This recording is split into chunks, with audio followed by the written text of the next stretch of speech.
Pessoal, muito boa noite. Estamos aqui mais uma terça-feira, mais um webinar do Mindesec, agora já em contagem regressiva. Agosto finalmente acabou. Que desgraça de mês. Eu não sei como foi o agosto de vocês, mas para mim foi ruim demais. Teve de tudo que de ruim que vocês possam imaginar. Então eu estou particularmente feliz que hoje é dia 31 de agosto e essa desgraça desse mês está acabando. Queria, como sempre, dar as boas-vindas para vocês. Não esqueçam de usar aí o mecanismo do chat só para confirmar se está tudo ok com a nossa transmissão, se escutam, se estão vendo legal. Hoje nós vamos ter um webinar, né? Falando sobre novas tecnologias em segurança, sobre tendências, sobre futuro, sobre o que vem por aí. Já já apresento para vocês a temática, mas antes, como sempre, preciso dar alguns avisos importantes para vocês. Talvez o mais importante de todos é que nós estamos aí apenas algumas semanas do Mindesec, né? E que eu sempre agradeço o engajamento de todos vocês com a gente, com o trabalho seríssimo, né? Que a gente vem fazendo aí há muitos anos, fomentando a comunidade de segurança da informação no Brasil. Hoje, toda hora eu sou chamado para falar sobre a temática da escassez de mão de obra no mercado de tecnologia e também no mercado de segurança. E eu, pessoalmente, fico bastante feliz de imaginar o tamanho da contribuição que a Flipside tem dado ao longo desses 13 anos de existência, em especial as mais de 80 edições de RoadSec que a gente fez em praticamente todos os estados brasileiros, as edições que a gente fez no Mindesec em diversos estados, sempre fomentando a temática de segurança da informação, sempre colocando o profissional de segurança da informação, segurança computacional, cybersecurity. Nós estamos aqui acompanhando, né, muitas vezes a mudança de buzzwords também. Mas é um trabalho que a gente sempre fez por ser uma empresa muito ligada ao mercado, por ter nascido junto com o mercado, por ter um carinho muito grande pela área. E a gente fica muito feliz de ver a contribuição que a gente deu, né? Se está faltando profissional de segurança hoje, imagina não fosse as iniciativas, né, que a gente desenvolveu ao longo dos anos. Então, sem falsa modéstia, confesso para vocês que fico muito feliz de poder contar com a audiência de vocês nesta terça-feira e poder compartilhar com vocês que o Mindesec, esse ano, no meio da pandemia, vai bater de novo o recorde, né, no volume de patrocinadores. Esperamos que bata também o recorde no volume de participantes. Ano passado nós tivemos ainda a positiva surpresa de ter participantes no online de mais de 20 países diferentes. Isso tem acontecido aqui nos webinars, às vezes a comunidade brasileira trabalhando em outros países, acompanhando aqui o nosso conteúdo, mantendo contato com a comunidade local, mas também vários outros países, né, de língua portuguesa. Tivemos pessoas de Portugal ano passado, tivemos diversos participantes da África portuguesa também, né? Então, e esperamos também recorde de público, por que não, né? Como sempre para esse ano. E muitos de vocês estão perguntando, vai ter presencial, não vai ter presencial? Enfim, já virou um assunto meio polarizado, né? Dentro, inclusive, dos grupos que a gente mantém de comunidade. E o que eu posso dizer para vocês é que os grupos estão polarizados como o Brasil está polarizado. Metade das pessoas querem um encontro presencial, metade das pessoas fala que, pelo amor de Deus, nunca mais. E, enfim, né? Mas o que eu falo para todos vocês sempre é: evento eu não acho que vai acontecer de forma presencial, né? Mas que o pessoal está afim de ir para o bar se encontrar, o pessoal está afim, então fiquem atentos também para mais informações a respeito disso. E sem maiores delongas, deixa eu dar os últimos avisos importantes para poder apresentar o tema e chamar o nosso participante. Lembrando a vocês que as perguntas elas precisam ser enviadas aqui pelo chat da plataforma do GoToMeeting. Lembrando que hoje nós teremos aí um sorteio de 3 gift cards de R$ 150 da Submarino. E para isso, lógico, vocês precisam ficar até o final. E a nossa produção vai mandar aí para vocês no chat um link só para vocês confirmarem, né, que vocês estão ali online, porque no final, né, tem aqueles atrasos da transmissão online, fica aquela bagunça, a pessoa está online, não está, o ganhador está aí, não está aí. Então não esqueçam de clicar no link, a produção inclusive acabou de mandar um outro link muito importante também, que não é esse do sorteio vem mais no final do webinar, para vocês se inscreverem, né? Para você que quer acompanhar o Mindesec, temos diversas opções de inscrições, incluindo inscrições gratuitas para vocês poderem acompanhar parte do conteúdo do evento. Então, não esqueçam de se inscrever, e lá no mindesec.com.br vocês ainda têm acesso a todo o conteúdo de vários eventos passados, todo o conteúdo do evento do ano passado, as melhores palestras, os melhores debates, os melhores keynotes. E agora, sem maiores enrolações, eu queria chamar o Rafael de Oliveira. O Rafael de Oliveira é CTO da TR Tech. A TR Tech é o patrocinador deste webinar, um oferecimento TR Tech para vocês. A produção vai conectar o Rafael. Rafael já está aqui conosco. Rafael, muito boa noite. Estou aqui me antecipando sem lhe ver. Será que o Rafael caiu? Será que eu vou ter que enfiar? Não, o Rafael está aqui. Já estava imaginando. Pronto. Eu estava comentando com o pessoal que esses tempos de pandemia eu esgotei todas as minhas piadas de última hora para manter o público, né? Porque é tanto problema técnico de transmissão, né, cara? Eu tô meio sem repertório de piadas para a pandemia. Mas, Rafael, muito boa noite, cara. O tema de hoje é que vocês vão trazer inovações tecnológicas em cibersegurança da inteligência artificial ao quantum. Exatamente. Primeiramente, boa noite a todos. Estou aqui compartilhando a tela. Tá tranquilo aí? Conseguindo ver? Tá perfeito. Rafael, vou deixar você já com a audiência, volto depois para moderar. Pessoal, sintam-se à vontade aí para enviar as perguntas através do chat. Até já. Beleza, boa noite aí a todos. Valeu, Anderson, pela apresentação. A ideia aqui é a gente não demorar muito aqui e na minha própria apresentação, até porque o tema ele é um pouquinho extenso e com uma quantidade assim bem grande de conteúdo. Então, primeiramente, né, como o Anderson falou, sou o CTO da TR Tech. Eu trabalho há mais de 13 anos com consultoria em segurança da informação. Aí posso falar que já tive uma quantidade considerável de projetos que eu acabei trabalhando aí durante essa jornada, inclusive algumas empresas da Fortune 500. Da minha formação, posso falar desde do MBA em gestão de TI, mestrado em engenharia da computação. Estudei também outras áreas voltadas para a gestão de risco e compliance, inclusive inovação disruptiva pela Harvard Business School. E tem alguns certificados de mercado, como CIGAD, CISM, CDPSE, PMP.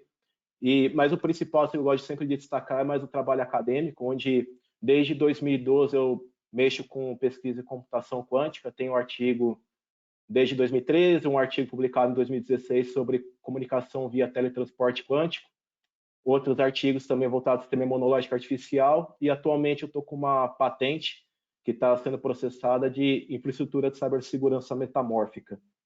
E qual que é o objetivo hoje?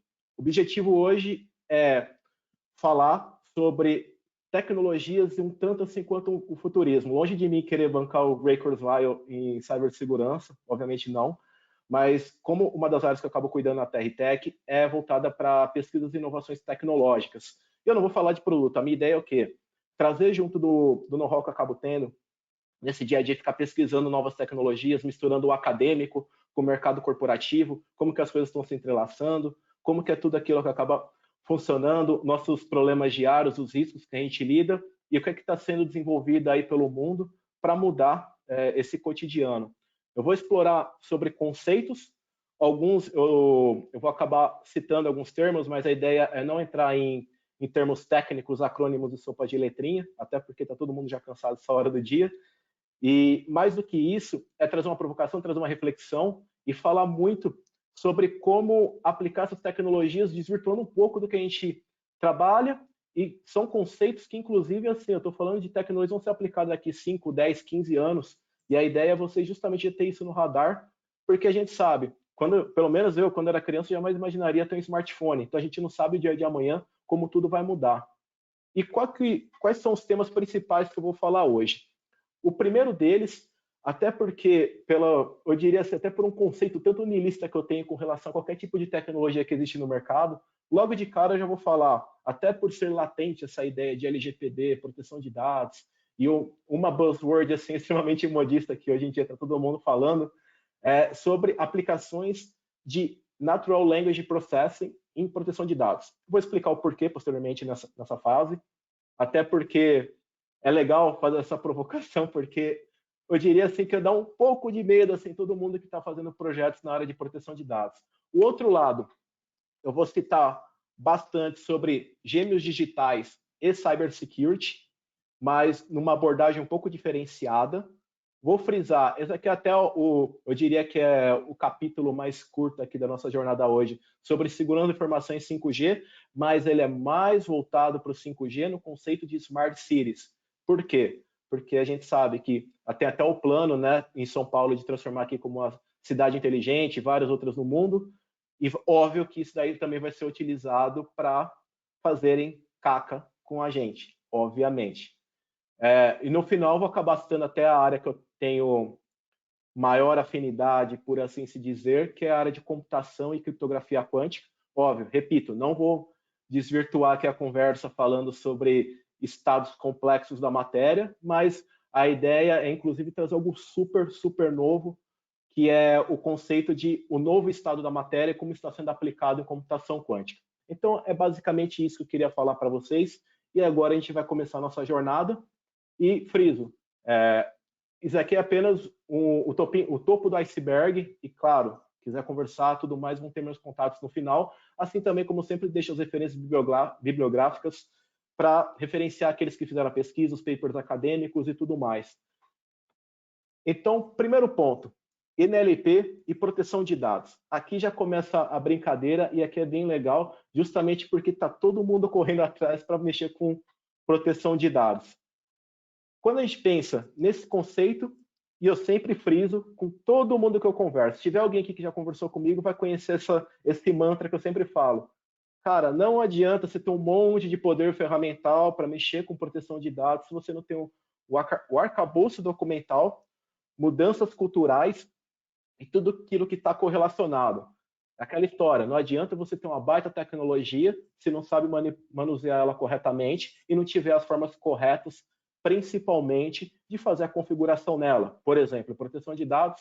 Como que eu vou proteger um dado se eu não sei onde ele está, como classificar ele e tudo mais. Aqui eu até parafraseio uma frase do Goethe, que é: não se possui o que não se compreende. E é basicamente isso. É assim que funciona. Mas qual que é a grande problemática tirando isso? Vamos assumir que tem toda aquela política bonita de governança de dados, classificação, e está com o ajuste cultural, todo mundo treinado, está tudo lindo. Mas ainda assim eu vou falar para você, não importa quantos infinitos dinheiros você acaba investindo em tecnologia de proteção de dados, existem falhas, mas não é uma falha, óbvio, proposital, mas uma falha de arquitetura, e a tecnologia, ela sempre o quê? Sempre evolui. Mas eu vou explicar por que você deve ter essa mentalidade, ter essa preocupação agora. Quando a gente pensa em mecanismos de segurança da informação, não deixa de ser mecanismos de controle de risco. E todo aquele mecanismo de controle de risco, como reza a lenda e o mantra de gestão de risco, existem riscos residuais. Então a gente sempre tem que pensar nisso. A gente está lidando o quê? Com gestão de riscos da informação, e o DLP não deixa de ser um controle de risco. Então, quando a gente pensa em DLP, óbvio, eu estou pegando assim o comum de mercado, como que as coisas funcionam e tudo mais. Todos eles, não só o DLP, tá, mas ferramentas de fazer discovery de dados e tudo mais, baseia-se muito em regex, em expressões regulares. Regex nada mais é, em linhas gerais, assim, bem no coloquial, como um carimbo, assim, um frame, uma forma que ele vai reconhecer aquilo como um determinado dado. Então, imagina você que está protegendo ou está indo varrer algum tipo de dado como CPF ou algo do gênero, você sabe que são 3 números, ponto 3 números, ponto 3 números, traço 2 números. Beleza. Mas e se alguém tentar vazar isso propositadamente? Existem, fora que a pessoa pode colocar 3 números sem o ponto, existem inúmeras possibilidades. Óbvio, também é utilizado palavras-chave, coisas do gênero, mas você precisa ter esse frame pronto. E é assim que se baseia a grande maioria, porque eu nunca vou generalizar porque eu não conheço o universo inteiro, mas a grande maioria daquilo que é o popular para nós são baseados em expressões regulares. Então, aqui eu venho trago uma mentalidade para vocês. Você tem esse frame de reconhecimento de dado, mas ele, na verdade, é como se fosse uma peneira. E uma peneira, quando você vai passar esse conjunto, vamos supor, areia, alguns blocos maiores eles vão acabar sendo capturados, mas ainda vai passar um tanto. E isso é importante saber, risco residual. E isso é uma característica técnica de DLP.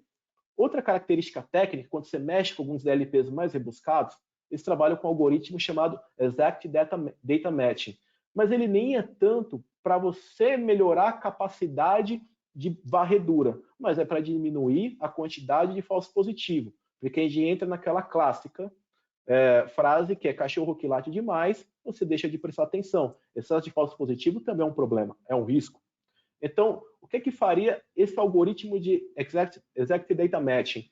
Ele vai pegar aquele dado que ele descobriu no sensor do DLP, vai correlacionar com aquela fonte de dados, por exemplo, um banco de dados que tem nome, CPF, etc. Vai falar, opa, isso daqui casa com aquele dado. Então, potencialmente é isso. E aí ele valida e auxilia no controle. Para o que no final?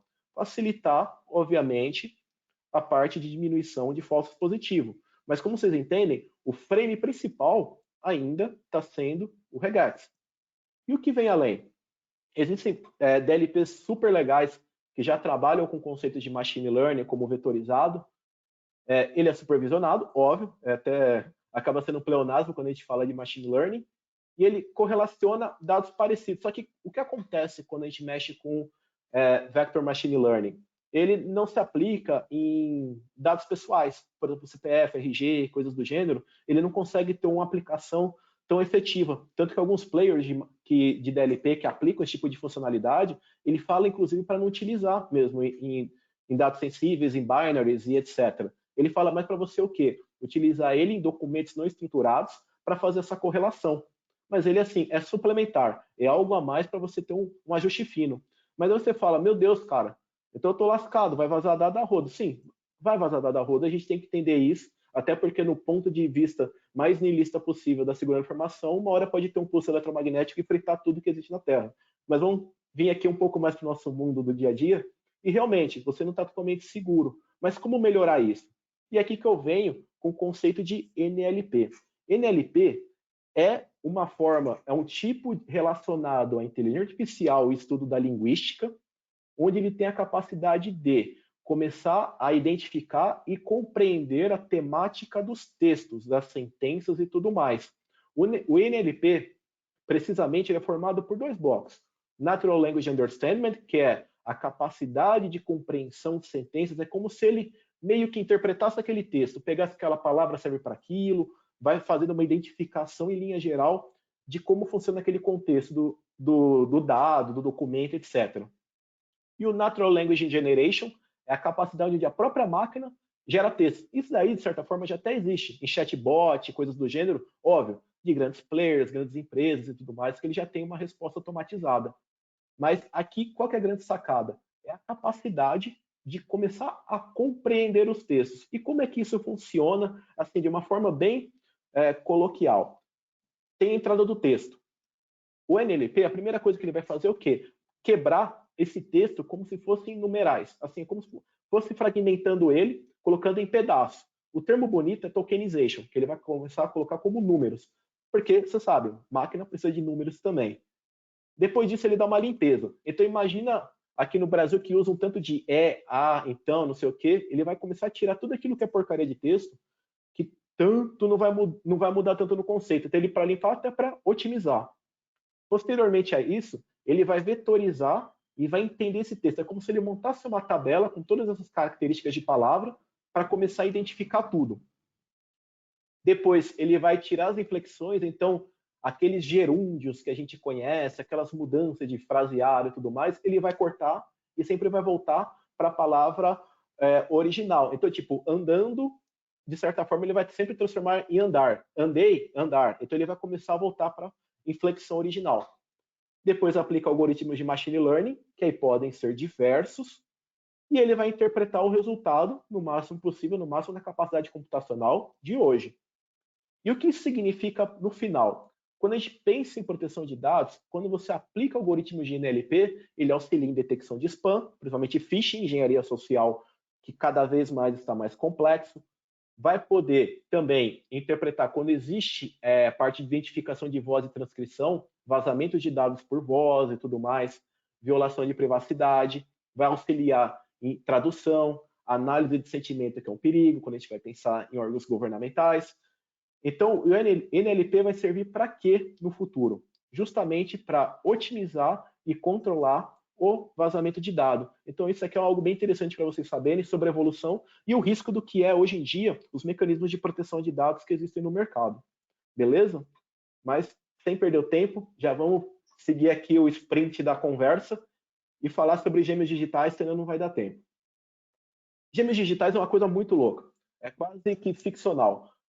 Gêmeo digital é como se ele pegasse uma fábrica e essa fábrica tem aquele bando de sensor, aquele bando de dados que são gerados por essa fábrica, e ele pega todo esse conjunto de dados, o comportamento, tudo aquilo que rola, ele joga no Big Data, começa a identificar tudo isso daí, ele cria um clone daquilo. Ele efetivamente faz isso, por isso que é chamado Digital Twin, gêmeo digital. Isso, hoje em dia, é feito para quê? Desenvolvimento de novos produtos, simulação. Por exemplo, eu vou fazer um avião e quero colocar ele na ionosfera. Vou simular o desenvolvimento desse avião e como que é a atmosfera na ionosfera. Apesar que errei, mas é na ionosfera diretamente. Análise de experiência do consumidor, gestão de supply chain, etc. Mas como é que seria isso para segurança da informação? O gêmeo digital em si, ele trabalha com várias camadas, tá? A minha ideia não é entrar em cada uma, mas ele mexe desde os sensores, coleção dos dados, fazer um data lake, mexer com o sistema de registro, faz algumas simulações, e parte de simulação ele tem umas coisas muito legais, inclusive que eu, particularmente, me divirto quando vejo parte de Monte Carlo, parte de inteligência artificial e analytics, tem a camada de visualização dos dados, que pode mexer até com 3D, você vê como que é a modelagem daquilo, tem os processos do mundo real, e inclusive os mecanismos de segurança, porque você tem que ter segurança do dispositivo IoT, no perímetro e tudo mais, isso já existe. Mas, em linhas gerais, o que é o gêmeo digital?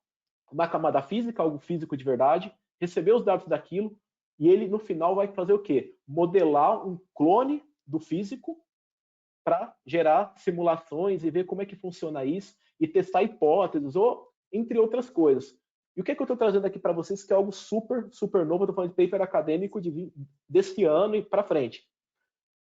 Pensa em aplicações de clone, óbvio, aqui eu falo até de digital clone, que são um problema, isso vai virar uma meleca no futuro, principalmente com parte de deepfake, mas não é o tema de hoje. Mas a ideia que eu estou até trazendo, que inclusive é um dos pontos que eu acabei colocando na minha patente, só que óbvio que eu não vou entrar em detalhe nisso, mas a gente aplicar gêmeo digital para modelagem de riscos e vulnerabilidades em cibersegurança, para a parte de deception, que é segurança proativa, e disaster recovery, por que não? Como é que seria o gêmeo digital para ferramenta de análise e modelagem de riscos e vulnerabilidades? Baseado no, ele seria um clone da realidade da tua infra, desenvolvido numa cloud, tanto que existe Digital Twin as a Service até como uma proposta acadêmica também. E nessa simulação da realidade vai gerar diversos tipos de algoritmos, principalmente Fuzzy Monte Carlo. Por quê? Fuzzy Monte Carlo baseado em estudos, principalmente de análise de incerteza, etc., para fazer descobrimento e varredura de riscos possíveis que podem ocorrer no teu ambiente inteiro. Hoje não é o tema da palestra, mas eu aplico o Fuzzy Monte Carlo em gestão de risco, principalmente por conta daquele conceito de cisnes negros. Não cisne negro, porque ele não vai ser achado, mas seria o chamado cinzas, que tem a possibilidade de serem achados.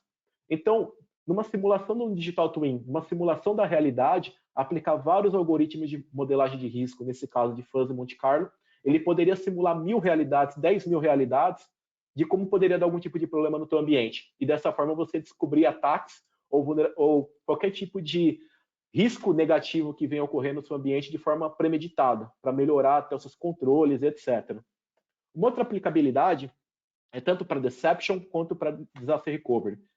Sendo que o gêmeo digital é um clone do teu ambiente, por que não distribuir esse clone dentro do seu ambiente real em células, para ele sim, tendo comportamento até para atacantes de fato e etc., ele ir primariamente no Digital Twin para atacar o teu ambiente, e dessa forma você saber de forma premeditada. Óbvio, você não vai colocar os seus dados puros lá dentro, vai bagunçar eles, vai fazer várias coisas, mas o comportamento do teu ambiente já vai estar existindo por conta do gêmeo digital. E esse gêmeo digital seria uma grande isca, um grande honeypot para atacantes, principalmente em ambientes complexos, que eles acabam envolvendo, por exemplo, segurança nacional, ciberterrorismo, etc., porque existe o comportamento, está em movimento. Então, ele vai chamar um atacante de fato, um cracker de verdade. Não somente um botnet ou um malware polimórfico que vai ficar falando, ou algo varrendo a tua rede. Mas não, estou falando de cybercrime de fato. O outro lado seria como o disaster recovery, que aqui eu até coloquei o trecho de um paper que ele aplica Digital Twin como um mecanismo de recuperação de desastre até de cidades. Mas qual que é a ideia?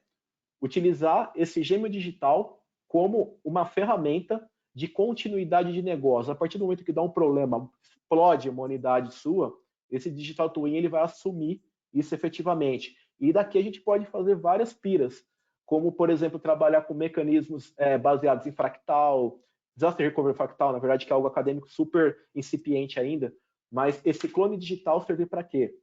Dar continuidade no negócio, porque ele é uma réplica exata do teu negócio. Esse é o ponto. E essa é a aplicação que eu falo para cybersecurity com esse tipo de tecnologia que eu tenho aí analisado no radar. Outro ponto, segurando a informação em 5G, que aqui a gente já vai falar o quê? 5G, como vocês sabem muito bem, vai dar até 10 gigabits, hipoteticamente, fora do Brasil, eu acredito, porque aqui no Brasil dificilmente, mas ele é aplicado como um dos alicerces para Smart Cities. Então, cidades inteligentes, tudo conectado, vários sensores, dispositivos IoT e tudo mais. E aqui eu começo a trazer algumas preocupações. Por quê?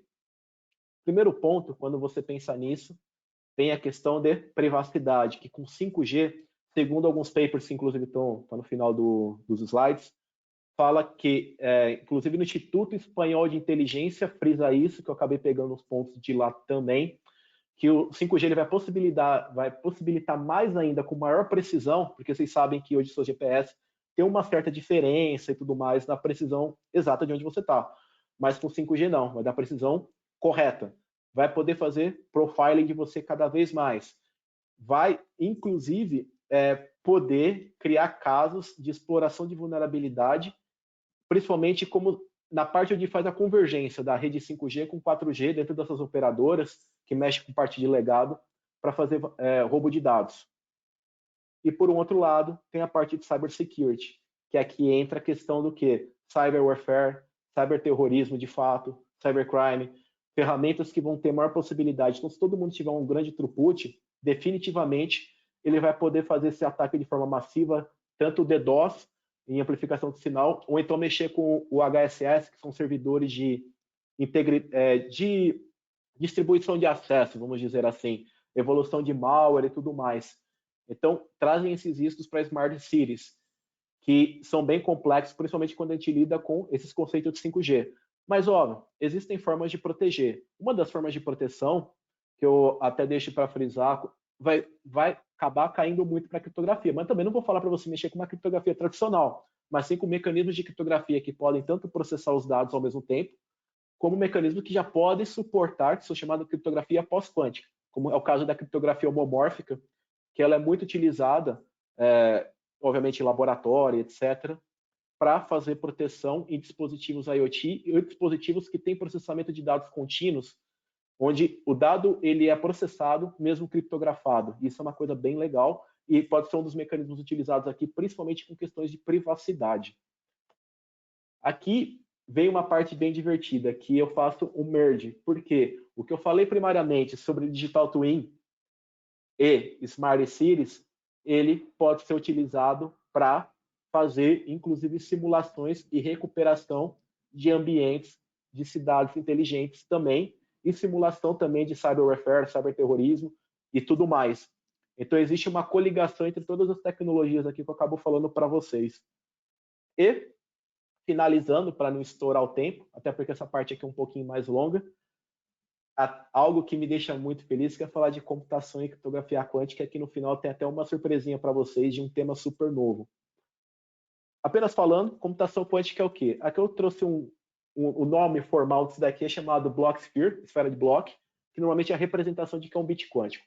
Bit quântico, diferentemente de um bit originário que é 0 ou 1, ele é 0 e 1 ao mesmo tempo, porque ele segue os princípios da mecânica quântica. Isso é, uma partícula subatômica, até você observar ela e agir nela na observação, afinal ela é tão pequena que o simples fato de você olhar já interage com ela, você colapsa ela e você que acaba interferindo no estado dela. Então, o bit quântico ele está em todos os estados ao mesmo tempo, até você observar ele. Isso significaria o quê, por exemplo, tá? Que é um cenário bem hipotético, porque ainda a computação quântica não chegou nisso. Um computador tradicional, vamos supor que você vai testar várias hipóteses, vários cálculos. Hipótese 1, ele testou uma hipótese bem infiel. Testou aqui e não deu certo, no brute force. Testou depois, não deu certo. Testou N hipóteses e na final ele deu certo. Mas ele é sequencial, certo? Como é que seria isso no computador quântico? Ele, por características inerentes da mecânica quântica, ele, hipoteticamente, ele avalia todos os estados ao mesmo tempo, porque isso é o princípio da superposição de partículas na mecânica quântica. Por isso que todo mundo está indo atrás do que é chamado hoje em dia, vocês podem até dar um Google depois, da supremacia quântica. E o computador quântico, sim, ele é apontado como uma das principais referências, principalmente para resolver problemas complexos que a gente existe. Já existem algumas aplicações bem legais, como inclusive a otimização de distribuição de água na Austrália, se eu não me engano, entre outras coisas também.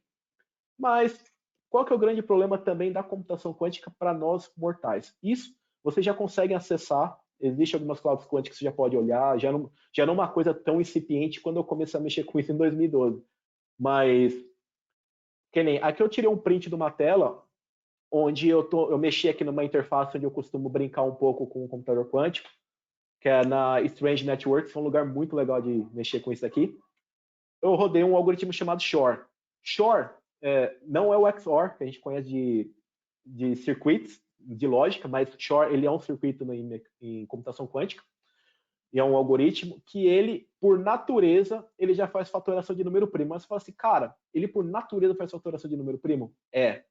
E a gente sabe que a maior parte dos nossos sistemas criptográficos comuns de mercado, inclusive alguns envolvidos também em criptomoeda e blockchain, são envolvidos com fatoração de número primo. Então aqui, acende o alerta. Isso significa que já está todo mundo quebrando carteira de Bitcoin? Não, calma. Ainda a computação quântica não está tão difundida assim, e ainda o potencial de processamento não chegou em tudo isso. Mas é um perigo? Se existe a possibilidade, sempre vai ser um risco. Isso é importante saber. A gente que mexe com segurança da informação tem que ser niilista, tem que pensar, cara, pode acontecer, então tem que estar no minimamente antenado. Isso é importante. Outra parte bem interessante também é o chamado algoritmo de Grover, que muitas criptografias também trabalham com o quê? Somente chave simétrica, mexe com questão de função inversa. Ele consegue identificar como é que funciona essa função e por conta disso daí ele acaba auxiliando principalmente em fazer ataques de brute force em criptografias comuns de mercado. E isso acaba sendo bem complexo. Então, criptografia, computação quântica é sim um perigo. Ele é comum? Todo mundo pode usar? Não. Mas a gente não sabe quem tem ela em posse ou como pode mexer com ela. Mas é sempre importante ter essa noção que a computação quântica está nesse estágio. Porém, existem sim alguns fatores limitantes, como a leitura do estado da matéria, como é que isso é trabalhado. Mas isso já existe, você já consegue mexer, inclusive, ver algumas clouds quânticas no mercado tranquilamente, como o D-Wave, Rigetti, a própria IBM, tem o Azure Quantum, que vocês conseguem acessar também. Então, hoje em dia já tem uma grande quantidade de mecanismos para vocês darem uma avaliada. E aqui vem uma coisa super divertida que eu falei que vocês podem ver com um artigo de 11 de agosto, que o Google, no computador quântico deles, eles conseguiram fazer a aplicação do que é chamado cristal do tempo. Mas você fala, cara, que diabos é cristal do tempo? Primeiro, eu não bebi nada, tá? Cristal do tempo é algo extremamente novo.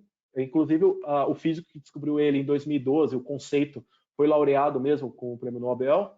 E o que significa isso? Cristal, molecularmente falando, ele é um padrão que se repete para formar aquela estrutura. O cristal do tempo, ele é um novo estado da matéria. Matéria pode ser líquida, gasosa ou sólida. O cristal do tempo, ele é o tempo contínuo. Ele, no caso, é muito divertido porque ele vai contra a segunda lei da termodinâmica, que não existem máquinas de movimento perpétuo. O cristal do tempo ele faz o quê dentro do computador quântico? O estado existe, mas ele se repete infinitamente pelo tempo. No nosso caso, por exemplo, o nosso tempo é contínuo. Esse tempo contínuo, a água pode evaporar.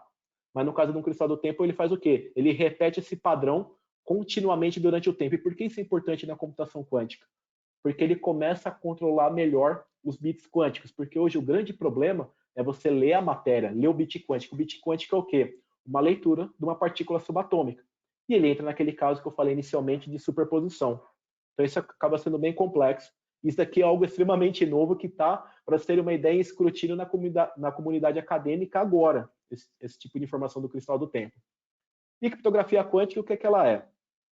Criptografia tradicional, um algoritmo matemático que abstrai em cima das ondas eletromagnéticas do processador, que identificou bit 0 ou 1. Em cima disso, ele cria uma chave criptográfica pseudo-aleatória. Nunca 100% aleatória, porque simplesmente ele não gerou, é um número determinístico.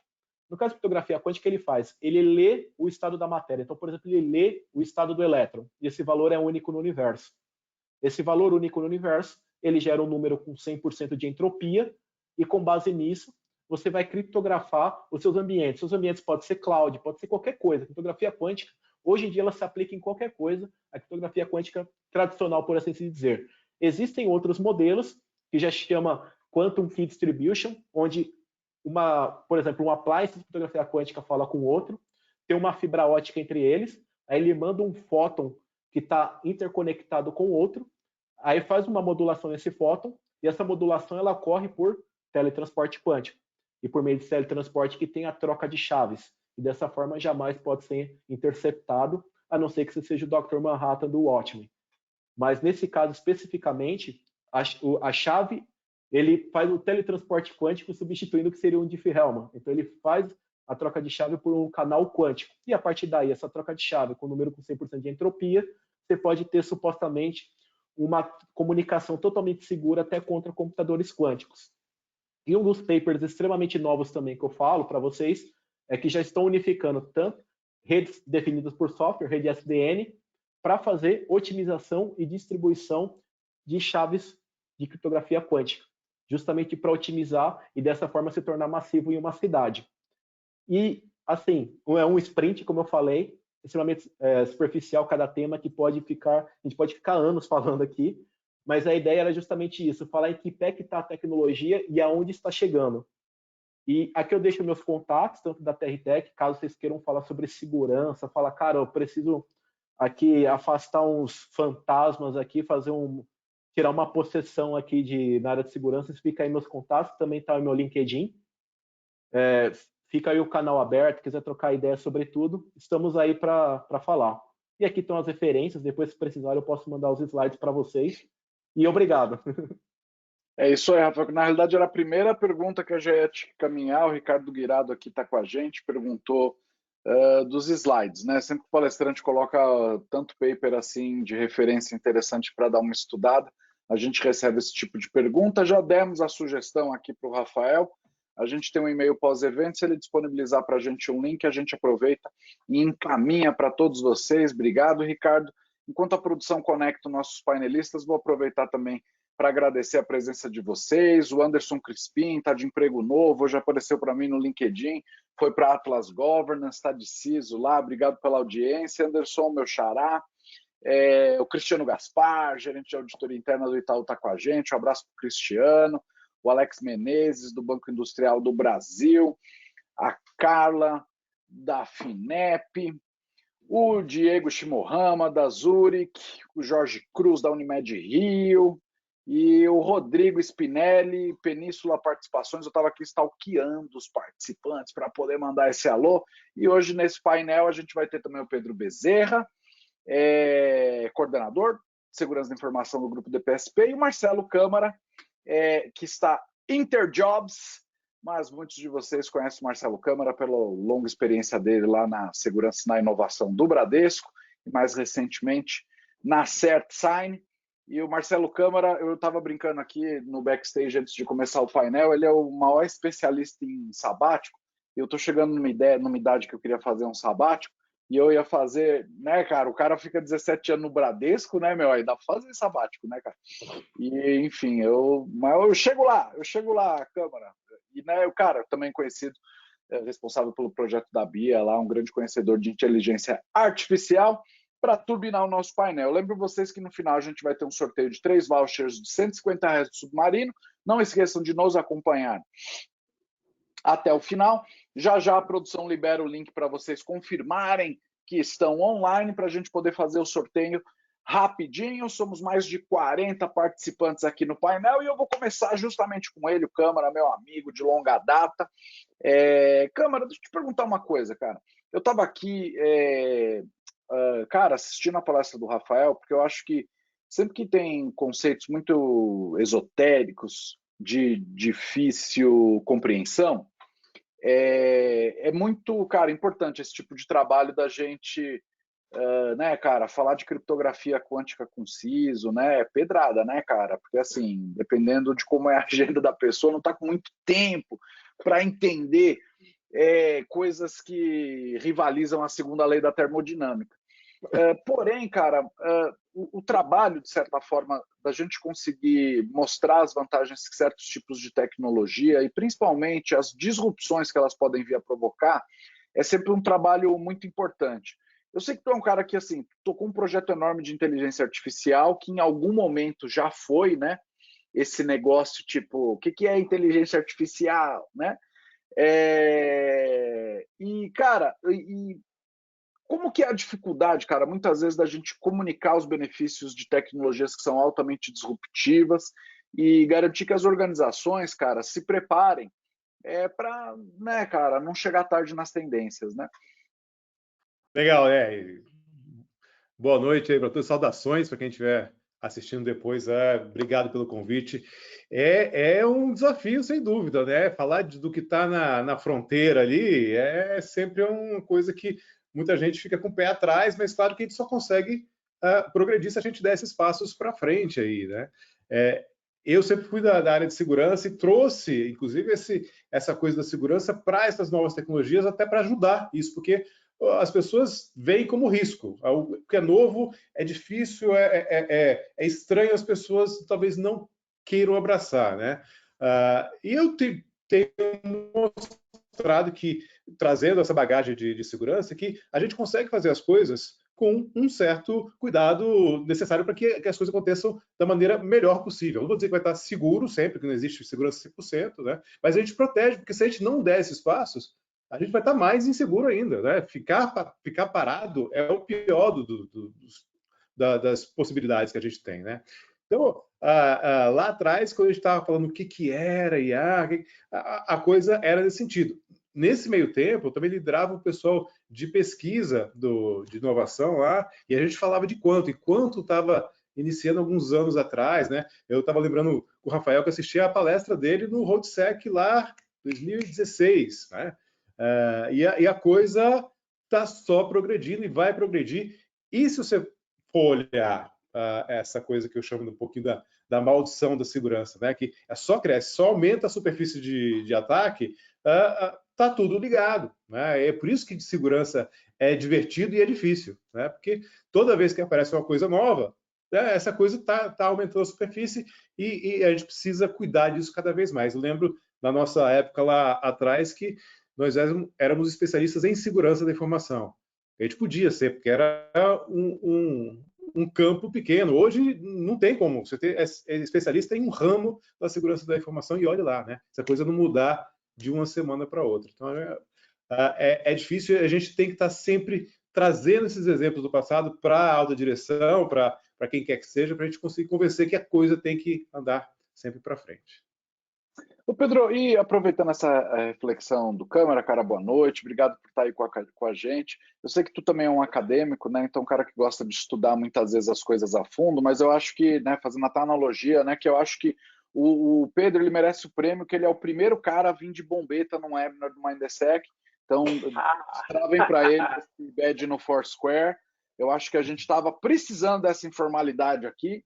E é uma grande discussão aqui dentro da Flipside sobre como vão ser os eventos pós-pandemia. Nós vamos apostar muito na informalidade. Mas, Pedro, brincadeiras à parte, cara, às vezes, quando ouvindo mesma coisa, ouvindo o Rafael falando, cara, eu lembro a primeira vez que eu fui para a DEFCON, em, sei lá, 99, 2000, e eu assisti uma palestra, cara, que super me abriu a cabeça, assim, cara, que era uma palestra da galera, olha o termo que era a palestra, era Bridging IDS, que era o conceito de você pegar o IDS num bridge, ou seja, os caras estavam com 5 anos, 10 anos de antecedência antecipando o IPS, né? Conceitualmente. E eu me lembro que às vezes eu me lembro de ter ficado um pouco frustrado, assim, porque, porra, cara, eu estudei esse negócio e demorou tanto, né? Eu já sabia que ia acontecer. Porém, depois de muitos anos de janelinha, né, cara, eu também fico pensando o seguinte: fala-se muito do quanto o profissional de segurança precisa estar alinhado com a auto-administração. Isso é, né, daqui a 50 anos nós vamos estar discutindo isso aqui no webinar. E, cara, ter essa visão de longo prazo, de para onde a coisa está indo, não é uma coisa que muitas vezes pode ser uma vantagem do profissional, assim, principalmente quando as empresas estão tomando decisão de muito longo prazo? Sim. Olha, nesse sentido, e o meu estilo aqui é quase que marca registrada dos últimos 3 anos, porque quando eu levei uma palestra para Campus Party Brasil, né, aqui em São Paulo, falando sobre como que você cria uma inteligência artificial e hackeia, né, subverte o comportamento de uma inteligência artificial, eu já fui com essa temática onde você não precisa ter muito investimento, você precisa ter um conhecimento, óbvio, um conhecimento matemático, um conhecimento sobre algoritmos, né? Mas é com conhecimento que você pode fazer um curso de R$2.000, R$3.000, também não é um investimento muito barato, mas ainda assim você não precisa estudar 4 ou 5 anos, que é a visão mais antiga, para conseguir subverter uma inteligência artificial de segurança da informação, né? Então, quando a gente fala um IPS, uma ferramenta que vai proteger as empresas, né? E cada vez mais a gente está caminhando para um mundo de inteligência artificial protegendo os endpoints, porque o volume é muito grande, né? O volume de ataque é muito grande, a superfície de ataque é muito grande, né?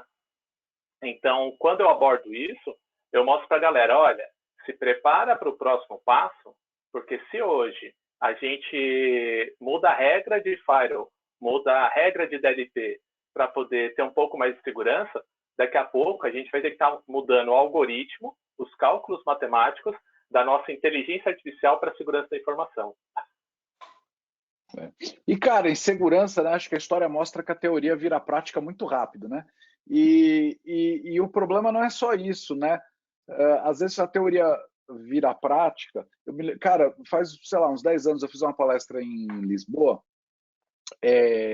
Aliás, cara, tipo um dos grandes momentos da minha vida que eu fui keynote junto com o Bruce Schneier. E até o Ralph, queria mandar um abraço pro Ralph aí, quer dizer, eu tô achando que o Ralph tá aqui na audiência, né, mas não tá. E ele me convidou e eu fiz uma palestra, cara, um pouco sobre isso, que era quantos avisos a gente recebeu antes de descobrir, por exemplo, problemas de segurança no 3G. E aí, de repente, num belo dia, cara, tudo era teoria, até alguém lançar o OpenBTS, entendeu? E aí você tem todo um cenário de ameaças que você considerava uma coisa de ficção científica e passou a ser um problema concreto. O ciclo de investimento do 5G, cara, é muito parecido. Nós estamos falando de um volume de investimento na indústria de telecomunicação como nunca antes foi visto desde que a comunicação foi do analógico para o digital, né? E aí eu aproveito para te perguntar, Rafael, isso vai trazer, lógico, cara, uma série de disrupções, né? A gente sabe que as empresas estão estudando todas as novas possibilidades que o 5G pode trazer, mas trazendo até uma coisa um pouco mais pé no chão, concreto, quem que você está vendo hoje, cara, de soluções que já estão endereçando, de certa forma, essa problemática? Quem que você acha que está mais adiantado nesse discurso, trazendo soluções para problemas mais concretos que você vê que as empresas já estão enfrentando? Se eu for te falar, existe dois casos, só que um ele entra num paradoxo de segurança. Porque um é envolvendo comportamento e análise geral de como é o tráfego. Só que a partir do momento que você usa Big Data, um monte de algoritmo de inteligência artificial e vê quem está usando 5G, você vai entrar num conflito de interesse porque a operadora vai ter teu perfil completo, mais o que é, e vai virar mais um documentário no Netflix sobre um futuro distópico pegando nosso comportamento. Esse daqui eu falaria, eu não mexeria com isso porque eu não estou afim dessa parte. Mas a outra, eu sempre calho nisso. Muitas empresas gastam dinheiramas com tecnologia e tudo mais e esquecem do básico. Qual que é o básico? É criptografia. Se você criptografar bem o teu dado, tiver uma boa política de criptografia, e no caso, o que é que eu mais vejo relacionado a 5G e aplicações criptográficas? Algo que ainda está passando assim no véu, principalmente aqui no Brasil, que ninguém está olhando, é uma coisa já factível lá fora, que já tem até como serviço, criptografia homomórfica. Criptografia homomórfica é uma coisa que é aplicada diretamente. Tudo bem, ela não tem a melhor performance do mundo por enquanto? Não tem, mas a gente sabe que até outro dia um Firewall não dava 10 mega e agora você pega um de 1 tera, tipo, normal. Mas a diferença é o quê? Criptografia homomórfica ela pode ser trabalhada nos dispositivos finais, ela pode ser trabalhada no dado sendo processado, que esse é o grande problema que vai ter nas operadoras, porque todo mundo vai ter aquela coleção de dados indo para o backbone, e aquele backbone vai acontecer que nem hoje, é tudo aberto. Você espetou lá, faz o que quiser, se tiver um conflito de interesse, já era. Então, nesse caso, não. Eu falaria, o grande básico é mexer com uma boa criptografia, uma criptografia, assim, óbvio, pós-quântica, que já suporta também um ataque de algoritmos quânticos. Então, cripto. O outro não recomendaria, porque eu não quero que me rastreiem. Cara, é só ver a discussão geopolítica que está rodando. Fazia tanto tempo que eu não via os governos se envolverem num papel, cara, tão de protagonismo, 1984. né? Como eles estão se colocando. E, cara, eu aproveito, né? Mas nessa parte só prática... deixando um gancho aqui. Perdão, Pedro, só para deixar um recado aqui. Estamos recebendo muitos elogios aqui, muitos elogios, Rafael, ao conteúdo, o pessoal achando muito útil. E, Pedro, sobre a parte prática, né? Você ia falar. Sobre a parte prática, tem um ponto que o Rafael colocou que eu fiquei muito contente, na parte de DLP, né? Então, Data Loss Prevention. A gente precisa evoluir, né? A gente já está investindo nesse tema e ficar usando OCR ou metodologias antigas para identificar isso daí, cara, a gente precisa evoluir. E câmara, aproveitando falando sobre isso, né? Porque, né, já que eu fui resgatar o Bridging IDS lá atrás, o IPS, eu lembrei das discussões sobre falso positivo, né? E a discussão perene sobre isso na nossa indústria. Até te fazendo, cara, uma pergunta assim de cunho um pouco mais geral, né? Você acha que o hype em torno da inteligência artificial acaba ofuscando casos de uso onde ela realmente é capaz de trazer ganhos instantâneos, porque a galera está esperando quando é que vai ter robô prostituto e prostituta? Sem dúvida, sem dúvida. E eu sempre falo em palestra isso, né? Hollywood não ajuda nem um pouco nesse caso, porque mostra Exterminador enquanto a gente está tentando configurar a impressora aqui, e às vezes não funciona, né? O Zoom ajuda a gente. Como é que a gente vai dominar o mundo com máquina se a gente não consegue fazer o básico? Mas a impressora vai dar problema para sempre, cara. Acho que até quando tiver o Terminator, ele vai precisar de ajuda para configurar a impressora. Foi um exemplo ruim nesses tempos, inclusive, é um exemplo muito ruim de se dar. Mas ofusca, sem dúvida. E as pessoas não têm a noção do que é exatamente a IA, né?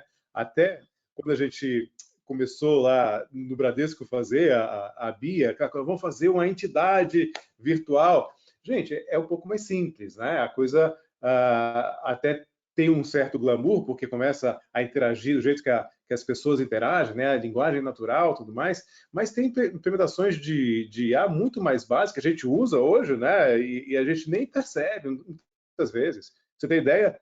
O foco automático de câmera é IA, a gente nem percebe. E eu chamo isso também de tem uma certa maldição da IA aí, no final das contas, né? Porque a gente vai para frente, vai colocando as coisas, estuda, faz a coisa com suor, lágrimas, e quando põe no ar, o pessoal fala assim, é assim mesmo, né? É a máquina que está fazendo. Gente, é IA, né? A coisa não é assim de uma hora para outra, né? Muita gente esquece que tem todo um trabalho ali. Essas assistentes pessoais de telefone, por exemplo, no começo o pessoal xingava, olha, tá fazendo tudo, entendendo tudo errado, né? Não é isso que eu falei, faz piadinha, eu sei que lá. Aí quando começa a entender, esquece que é IA. Não, é assim, o telefone funciona assim, né? Então, tem certo essa coisa de as pessoas criarem um glamour e não seguir exatamente o que a ciência, né, a tecnologia está fazendo. Ô, Câmara, eu vou devolver para o Rafael, mas é que você tocou nesse assunto, cara, e agora, né, eu vou ser obrigado a te fazer essa pergunta. Antes, eu só queria avisar o pessoal, obrigado para o pessoal que avisou que o link lá do sorteio estava com problema, o pessoal da produção já está arrumando. Mas, cara, só fazer um follow-up nisso aí, porque eu acho que a questão da Bia foi um estudo de caso tão legal, porque todo mundo copiou, né? Então, todo mundo tem agora, personalizou o chatbot, eu acho que foi uma forma de você tentar explicar para a pessoa comum o que aquilo ali resolve. Então, olha, conversa aqui como se você estivesse conversando com a pessoa, né? Mas você não acha, perdão, que tem um elemento de tiro no pé nisso? Porque você cria a expectativa na pessoa que está interagindo com a inteligência artificial e acaba, enfim, gerando todos esses memes aí na internet hoje, né, sobre a Bia. E às vezes até usados para, cara, narrativas absurdas, assim, né? Tipo, a Bia é homofóbica. Não, sem dúvida. Não, e teve outros exemplos, né? Microsoft teve exemplo dela. E assim, as pessoas sendo pessoas, no final das contas. Porque vão usar o exemplo e generalizar. Mas tem sim essa coisa de o marketing pega aquela coisa que a gente construiu ali e explode, né? Faz a coisa ficar imensa, né? E às vezes não é aquilo. E aí a gente acaba tendo que perseguir isso, que às vezes é bom, né? Porque a gente está, vamos perseguir agora, falaram que faz, agora a gente vai ter que fazer a coisa funcionar desse jeito aí. E empurra a tecnologia para esse lado também. Então, tem, mas... Aí você volta lá e fala assim, então, mas desse jeito aí não é 10 milhões, é 100, né? Mas, Rafael, só para, né, do budget interno, mas, Rafael, até pegando nesse ponto que o Pedro tocou, né? Cara, quais são as principais aplicações que você acha hoje que estão, assim, cara, maduras para a inteligência artificial realmente causar uma revolução na segurança, né? A gente falou sobre DLP e análise, né, cruzamento de informação em geral. Tu vê outras aplicações onde já está acontecendo? Tem, inclusive eu estou trabalhando recentemente aqui em popularizar isso, porque desde o ano passado, sabe a famosa fraude do reconhecimento facial, ou agora que eles estão cortando o Pix?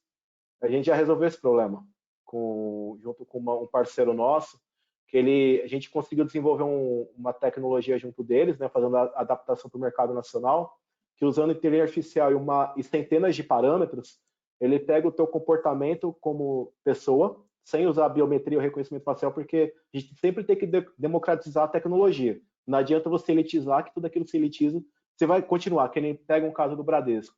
A maior parte da população dele vai trabalhar com celular Android que não tem reconhecimento facial nem digital. Então, nesse caso, por exemplo, a gente pegou um produto de tecnologia, entendeu aquilo, trouxe para a realidade, ele pega características básicas que tem num celular, os sensores básicos dele, e começa a desenvolver, com base no comportamento daquele indivíduo, um hash criptográfico, e esse hash, ele vira um fator a gente chama de autenticação implícita comportamental. E mesmo que uma pessoa ela venha roubar o celular desse indivíduo, tendo token, tendo senha, etc., como muda o comportamento, a inclinação do corpo, o tempo de digitação, redes que ele acaba fazendo, a inteligência artificial ela já considera que é outra pessoa, já é outro ser humano. Então você acaba mitigando, inclusive, engenharia social, que é uma coisa absurda. O outro lado que eu tenho mexido bastante é anti-lavagem de dinheiro e corrupção interna, que aí sim mexe com deep learning, big data, predição de comportamento humano, riscos, aí entra análise de sentimentos, desvio comportamental e tudo mais. Que eu falo que essa parte aqui aí eu me divirto, que é bem legal mesmo. É o que faz acordar todo dia para querer trabalhar, essa parte realmente é legal. Perfeito. Pessoal, só avisando a produção. Desculpa. Oi? Não, estou vendo que ele se diverte com isso, ele se diverte até com simulação de Monte Carlo, então tá fácil. Mas é legal pra caramba, pô. E só um aviso de cunho operacional, a produção já arrumou o link, pessoal, peço desculpas aí, enviou, não esqueçam ali de confirmar que vocês estão online para participar do sorteio. E, Pedro, deixa eu te perguntar uma coisa, cara, tu acha que a prevenção à fraude como um todo é o killer app, assim, da inteligência artificial para a entrada com viés de segurança nas empresas, ou você acha que nós temos problemas mais simples assim, que estão mais maduros para a solução? Não, hoje sim. Assim, óbvio, né? Dentro de um escopo de você conseguir defender um dinheiro num volume certo, numa velocidade mais rápido, né? Com certeza. Porque, por exemplo, eu acho que faz 4 anos, eu dei uma palestra no CNASE, né? Congresso de Segurança da Informação, com foco exatamente nisso, né? Olha, popularizar um pouco mais do conhecimento matemático da inteligência artificial para que as pessoas peguem isso e apliquem de forma prática, né? Na época, o Watson estava muito forte, né? E eu falava, olha, eu fiz esse protótipo, mostrava 2 ou 3 protótipos que eu tinha feito, com base no Watson, com 3 ou 4 horas de estudo, né? E no mesmo dia, tinha, assim, já um outro palestrante, né? Uma empresa, já mostrando como reconhecer se um documento era oficial ou não, né? Ou o contrário, se era uma fraude ou não, um documento, através de inteligência artificial, né? Não era mais o OCR ou qualquer que seja a tecnologia mais tradicional, já era algoritmos, né? Então, do que eu tenho acompanhado, lógico, a gente tem uma situação muito específica nesses 2 últimos anos, que é o ransomware, né? Então, com certeza, se você falar assim, olha, eu tenho aqui qualquer que seja a ferramenta, a bala de prata para evitar ransomware. Se falar que tem inteligência artificial ou não, eles vão comprar. Mas prevenção à fraude e ferramentas anti-ransomware que tem inteligência artificial, é bem mais fácil defender o investimento. Né? E, óbvio, o resultado sempre é muito positivo, porque é que nem a gente viu aí na palestra. O resultado é mais rápido, né? Exato. Você tem, lá no grupo do DPSP, a gente implementou uma ferramenta com inteligência artificial para proteção de endpoint em 14 mil máquinas. Quanto tempo a gente levou para fazer rollout? 3 meses. Qual que é a proteção que está rolando até agora, desde o ano passado? Em 14 mil máquinas, graças a Deus, a gente não teve nenhum problema mais sério. Pega ali uma outra coisinha, mas a gente atua muito rápido, né? E essa semana em específico, até pelos estudos que o mercado tem soltado em relação a ransomware, né? A gente pegou o comportamento do ransomware, treinou de novo a inteligência artificial e pronto, ele já começou a ter mais acurácia, né? Então, eu acho que sim, prevenção à fraude e ransomware são os principais projetos de inteligência artificial que a gente consegue defender com menor atrito. Tá? Deixa eu até generalizar um pouco isso aí, se eu puder, até para facilitar, porque a IA vai... sempre que a produção está me cobrando. O link novo foi enviado, pessoal. Cliquem lá para o sorteio. Vai, câmera. Em uma frase aqui, a inteligência artificial só vai funcionar onde tem dado, né? Dado é importantíssimo. Então, se a gente tem muita fraude, tem muito dado sobre isso, vai facilitar. Quando a gente achar outro nicho, outra fonte de dados, ela vai ser bem aplicada ali também. E, Rafael, cara, essa coisa da aceleração, da transformação digital, enfim, alguém tem até que inventar uma expressão para isso. Cara, tem uma explosão, né, da fraude, porque eu acho que muitas empresas se depararam com aquela situação tipo, então vamos ter que fazer tudo online, ou você tinha diferentes níveis de maturidade, né? Gente que estava já pronta, gente que teve que desenvolver em prazo recorde e tal, e quase que na mesma velocidade, a gente, cara, viu uma explosão. O feedback que a gente recebe de dentro das empresas hoje a respeito da explosão do volume de fraudes, dos mais diversos tipos, é uma loucura, né? Essa semana, inclusive, eu estava lendo uma notícia aqui que o pessoal do Skive, da solução de Security Awareness, eles estavam publicando dos casos até de quadrilhas de ransomware que já estão oferecendo dinheiro para colaboradores internos para obter ajuda na implantação do ataque, né, cara? Então, assim, você acha que o cenário de fraude hoje é o principal cenário, cara, assim, de retorno mais rápido da aplicação da inteligência artificial? Sim, e ainda eu faço até um spoiler da palestra do dia 15, porque no dia 15 eu vou falar precisamente de um tema que eu estou escrevendo no livro agora, que é de segurança da informação comportamental, e a origem de todo mal, sem querer ser a encarnação de Schopenhauer ou do Hobbes, é o ser humano. E, querendo ou não, que nesse caso que a gente fala, tirando os critérios do risco em linha geral, para você fazer a medição de risco, pelo menos quando você pensa assim, eu sei que fazem um modismo exagerado, principalmente dessa cultura do modismo coach e de day trader, que fala de cisne negro, etc., mas falando num princípio assim real de segurança da informação de fato, gestão de risco e a questão do cisne negro. Para você conseguir ver isso, você saber que, por exemplo, aquela pessoa que trabalha na contabilidade da tua empresa, ela foi assediada por um cara que é um hacker ativista ou o que for, para colocar um pendrive com um ransomware lá dentro e invadir tua empresa. Ele efetivamente é um insider threat. Como é que você vai controlar um risco se você não tiver duas coisas? Uma visão... Esse é um termo corporativo, infelizmente tem que usar, que é holística. E além de você ter uma visão geral, você sempre tem que ter uma coleção massiva de dados e sensores para coletar esses dados. Que aí entra a parte de geração de dados, como a gente acabou falando. Então, para você conseguir identificar riscos e essas distribuições, aí vai entrar o IA, só que o IA, cada vez mais, ele vai ter que sair um pouco somente de critérios abstratos, como comportamento de pacote TCP/IP, e começar a entrar cada vez mais nos critérios de comunicação do ser humano, do comportamento da pessoa e os perfis de risco que existem daquele ser humano. Que às vezes uma queda de produtividade, determinado tipo de site que ele acessa, ou algumas coisas que ele acaba interagindo internamente, podem levar isso. Aí se você começa a trabalhar com algoritmos muito legais, que nem... Aí sem querer complicar a vida, tá? Mas, por exemplo, começa a mexer com árvore de decisão, algoritmos de fuzzing, mexer até com o que ele chama de hidden Markov, que é a cadeia contínua de teste de hipótese e etc. E começar a utilizar isso dentro do comportamento humano para fazer avaliações de riscos, aí o negócio começa a pegar. Mas a fraude, a gente está agora, tá no... Eu não quero usar disruptura, mas vai ter que usar, porque a gente está como se fosse num cume. Hoje em dia a gente está mexendo muito em cybersecurity, malware, bonitinho, etc. Mas o malware estático, ou até o malware que se movimenta lateralmente numa rede, ainda é uma coisa boba.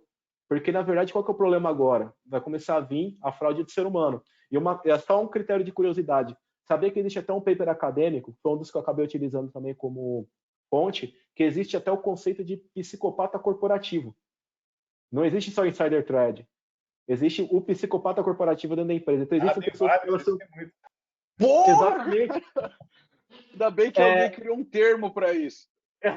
Exatamente. Então, cada vez mais a gente vai usar aqui a inteligência artificial não para ficar pegando comportamento de pacotinho, vendo payload, SSDIP de malware. Não, isso aí assim, é complexo, mas eu quero ver o ser humano que pega, acessa um share compartilhado dentro da rede, que tem uma planilha de salários da empresa, e ele tem uma credencial alta, e vaza essa porcaria na mídia. E começa a mostrar bonificação, às vezes, de uma empresa que ela tem um monte de PEP, né, que são pessoas politicamente expostas. Então, a gente tem que começar a sair o quê? Daquele mundo TI e começar a pensar que segurança da informação, na verdade, é gestão de riscos da informação. Isso aí, qual que é um grande paradigma que eu sempre falo para o pessoal? Tem que deixar de pensar tanto como ISO 27001, aquela questão, colocar aqueles controlezinho bonitinho, aquela coisinha toda quadradinha, que usam como final da entrega de segurança, mas na verdade isso é o princípio, é apenas a direção da estrada, e começar a pensar de uma forma que eu estou falando de gestão de risco corporativo, e é aqui que vai entrar IA, porque o IA vai lidar com gestão de risco, porque às vezes o risco de segurança da informação está ligando diretamente a uma coisa que a gente já faz hoje, tá? Com pessoas de controles internos, com pessoas de compliance, porque às vezes a pessoa ela pode estar envolvida com corrupção e ela pode estar fazendo algum ataque interno, que Ransomware hoje em dia propicia isso daí também. Que ele vai ganhar um benefício financeiro, e corrupção, o que é? Receber um benefício financeiro por uma atitude escusa. Então está tudo mais relacionado do que se imagina. E aí entra o IA, vê tudo. Perfeito. Pessoal, última chamada aí para o sorteio. Tem gente clicando na mensagem anterior. Rolem o chat. A última mensagem de sorteio foi enviada às 18h54. O Guilherme Santos fez uma observação aqui que eu vou endereçar, que ele achou demais o webinar, porque ele não só aprendeu sobre inteligência artificial, aprendeu também o que é bombeta. E aí, cara, eu nasci no Imirim, na Zona Norte, e na Quebrada é bombeta. Então fica essa informação, Mindsec também é cultura da periferia. Mas tu tocou num ponto, Rafael, que eu vou usar até para a gente, como uma reflexão aqui de encerramento, para a gente poder fazer nosso sorteio. Peço desculpas aí aos participantes por esse pequeno entrave e, ao mesmo tempo, agradeço as 40 pessoas que estão acompanhando a gente até agora. Você estava fazendo essa última consideração e eu vou deixar essa pergunta, vou começar pelo Câmara, o Pedro e você para encerrar. O quanto realmente, porque o Câmara falou um ponto importante, a inteligência artificial é tão inteligente quanto os dados que você tem, né? E nas tuas considerações, Rafael, você falou a respeito de cruzamentos, que eu fiquei um pouco na dúvida se esses dados, né? Se todo mundo que está responsável pela gestão desses dados, na hora que a gente fala assim de comportamental, que tipo de informação vem de um app, que tipo de informação vem de uma biometria, que tipo de informação vem de um sistema de RH, cruzando com análise de tráfego, cruzando com análise de link, o quanto a gente não tem uma lição de casa, e aí eu pergunto para vocês realmente sobre o estágio de maturidade, né?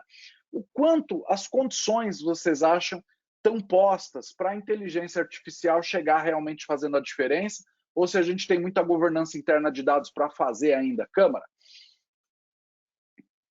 Muita mesmo. Eu vi casos assim que a gente tem que capinar muito para fazer o boi pastar, para depois conseguir tirar a carne e fazer o churrasco. A coisa tá tabula rasa ainda, né?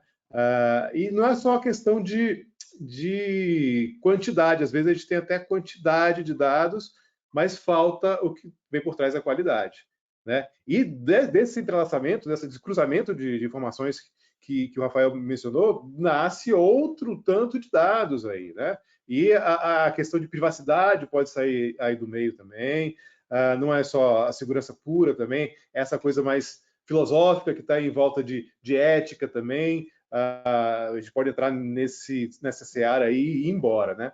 Mas tem todo esse arcabouço que a gente tem que construir ainda. A gente está vendo realmente o que é mais inicial aqui. A gente está muito aquém do que a gente vai chegar. A gente não imagina onde vai chegar, mas tem muito chão para correr aqui ainda. Pedro, concorda? Concordo e digo alguns casos práticos que eu peguei aqui nesses últimos 2 anos como gestor. LGPD tem todo um contexto, né, de privacidade de dados que não é novo, né? É antigo. O que é privado, o que não é privado, né? Mas quando você adquire uma ferramenta de LGPD e você olha no coração dessa ferramenta, qual que é o critério que ela usa para dizer se aquele dado é ou não regulado pela LGPD? É um regex ou é realmente uma inteligência, um modelo matemático? Entendeu? Então, óbvio, né? Aí, beleza. Agora temos uma super ferramenta de LGPD que olha com base em inteligência artificial. Legal. Qual que é o viés? Porque a privacidade num país pode ter uma interpretação diferente da privacidade como sociedade no outro país, né? Então, eu acho que ainda tem um caminho, viu? Perfeito. E, Rafael, para encerrar, nós falamos tanto de regex aqui nesse webinar, vai disparar as vendas do Batchbook da O'Reilly e, como consequência, muitos relacionamentos vão ser encerrados pela entrada desse livro dentro dos lares, né? Mas, tirando... Eu estou brincando porque eu fiz essa piada hoje com o cara essa semana. Rafael, quando você chega lá, né, quando você chega num ambiente para tentar trazer essa ótica, se os participantes aqui tiverem que levar uma moral da história para começarem a ter isso na ótica deles na hora que eles olham para o ambiente, né? Do ponto de vista prático, o que você acha que são a primeira coisa que você sente falta e que não precisaria estar sentindo falta porque é só questão de uma configuração, de pensar o problema de uma forma diferente? Pensar o problema de uma forma diferente. O grande problema é que o que acontece? Muitas pessoas elas acabam tomando decisões ou pensando nas coisas de uma forma, num critério muito objetivo. E não pensa que tudo, repito, a gente lida com gestão de risco. Gestão de risco trabalha com riscos sistêmicos, efeito dominó e, por que não, efeito borboleta. Tudo tem um critério. Que nem o que o Pedro comentou. O simples fato de você comprar, às vezes você gasta milhões numa tecnologia para fazer esse inventariado de dados usando o regex. E você acha que está seguro. Você deixou de classificar um determinado tipo de dado ou vasculhar ele vai te dar um impacto lá na frente da empresa, por mais que você fez todo aquele business case seguindo o value at risk da ISACA. E você for formal, você fez tudo certo, e você pode estar em conformidade com o assessment de uma Big Four na LGPD também. Então, a questão que eu sempre falo é o quê? Primeira coisa, você tem que ter critérios prontos para mexer com qualquer tipo de tecnologia e não adequar os seus critérios com base na tecnologia. Então, não é o caminho final, é o caminho inverso. Você tem que entender onde você quer chegar. O segundo ponto é que, quando você lida com riscos, eles são sistêmicos, complexos. A gente vive num mundo que a gente chama até de VUCA, né, que é totalmente incerto, imprevisível e etc. E por mais quando você compra uma tecnologia de segurança da informação, cybersecurity, etc., ele é um controle de risco e ele é um risco residual. Tem risco residual e o risco residual pode ser muito além, que é desde algo que você deixou de olhar nessa ferramenta, ou algo que você deixou de configurar, ou algo que você deixou de aprender para mexer nessa ferramenta. Então as coisas assim são um emaranhado de possibilidades, riscos, e eu sempre falo, uma lição, seja totalmente niilista naquilo que você trabalha. Você está mexendo com segurança, você tem que estar lidando com lei de Murphy, e que as coisas elas têm como aquele efeito da pedra na água. Você jogou uma pedra na água, vai refletir essa onda.